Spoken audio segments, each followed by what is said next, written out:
السلام علیکم ورحمۃ اللہ وبرکاتہ۔ دوستوں، میں شمسی جادو عملیات چینل پہ تمام دیکھنے اور سننے والوں کو میرے طرف سے خوش آمدید ہے، اور امید ہے کہ آپ حضرات بخیر ہوں گے۔ اور یہ بھی اس وحدہ لا شریک کی بارگاہ میں التجا ہے، دعا ہے کہ مولا تبارک و تعالی تمام بندہ اور بندی کو اپنی حفظ و امان میں رکھے۔ تو میرے پیارے کئی بھائی بہنوں کے فرمائش کو لے کر کے آج میں بہت ہی پیارا اور نایاب جلب سحر کا ایک عمل لے کر کے آپ حضرات کے روبرو حاضر ہو گیا ہوں۔ جادو بلاؤ اور جادو کو پلٹاؤ۔ جس نے بھی جادو کیا ہے، جس پر بھی کیا ہے، جہاں بھی کیا ہے، پتلا جہاں بھی دفن کیا ہے، تعویذ جہاں بھی دفن کیا ہے، یا آپ کے جسم کے کسی بھی حصے کا کوئی بھی عضو لے کر کے، بال وغیرہ ناخن وغیرہ لے کر کے کہیں بھی اس پہ کرشمہ کیا گیا ہے، آپ اس کے ذریعے منگوا سکتے ہیں، جنات کے ذریعے۔ تو میرے پیارے، اب کرنا کیا ہے، کرنا کس طرح ہے، وہ تمام باتیں میں آپ حضرات کے ذہن کے حاشیے پہ رکھنے لگا ہوں۔ آپ ہماری باتوں کو بغور سماعت کریں تاکہ اس عمل میں کوئی غلطی یا کوئی کوتاہی آپ سے نہ ہو جائے اور آپ کو ناکامی کا سامنا نہ کرنا پڑے۔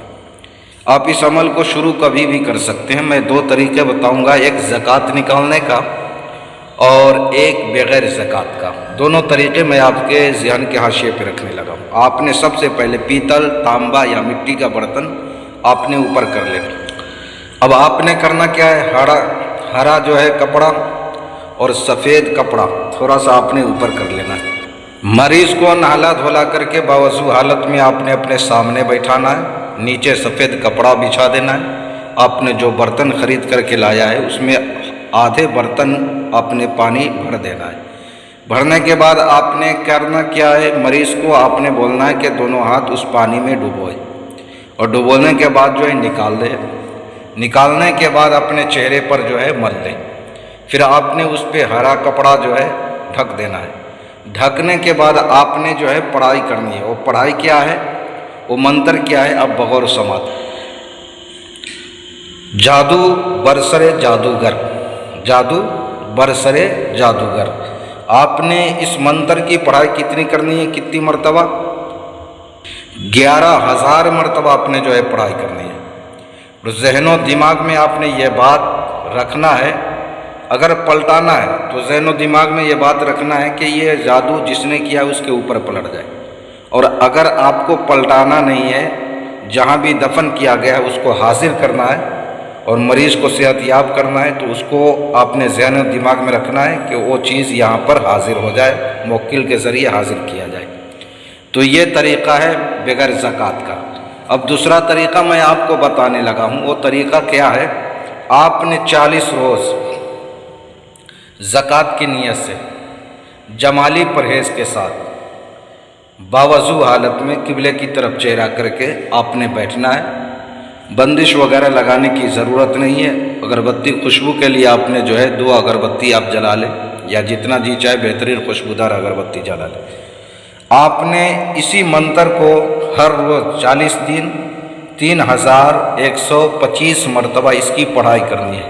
3125 مرتبہ اس کی پڑھائی کرنی ہے۔ جب 40 دن آپ کے مکمل ہو جائیں گے تو آپ نے اس کی زکوٰۃ ادا کر دی۔ تو زکوٰۃ ادا کرنے کے بعد اس چیز میں، اس منتر میں اور آپ کی زبان میں زیادہ تاثیر پیدا ہو جاتی ہے، اور فوراً منتر کام کرتا ہے۔ سمجھ میں آ گئی بات؟ اب میرے پیارے، جب بھی آپ کو کام لینا ہو تو وہی طریقہ اپنانا ہے۔ برتن والا جو ہانڈی میں نے بتایا ہے، طریقہ وہی رہے گا، صرف آپ نے پڑھائی 3125 مرتبہ کرنا ہے۔ نیت آپ کے اوپر ہے کہ آپ اس کو حاضر کرنا چاہتے ہو، منگوانا چاہتے ہو یا پلٹنا چاہتے ہو، یہ آپ کے اوپر ہے۔ تو میں نے ساری باتیں آپ حضرات کے ذہن کے حاشیے پہ رکھ دیا ہے۔ کسی بہن بھائیوں کو اگر عمل سیکھنا ہے یا سادھنا سیکھنا ہے، یا پریوں والی انگوٹھی چاہیے، یا طلسماتی نوٹ بنوانا ہو، یا نظروں سے غائب ہونے والی انگوٹھی چاہیے، یا باطنی نظر کھولنے والی سرما چاہیے، یا کوئی بھی جائز ناجائز کام کروانا ہو، تو ہر چیز کے لیے آپ واٹس ایپ پہ وائس ریکارڈنگ کے ذریعے یا SMS کے ذریعے آپ ہم سے رابطہ کر سکتے ہیں۔ آپ نے کال بالکل نہیں کرنا ہے۔ تو میرے پیارے، آپ اپنوں کا خیال رکھیں، پھر ملیں گے ہم آپ سے اگلے ویڈیو میں۔ جب تک کے لیے آپ ہمیں اجازت دیں۔ السلام علیکم ورحمۃ اللہ وبرکاتہ۔ اللہ حافظ۔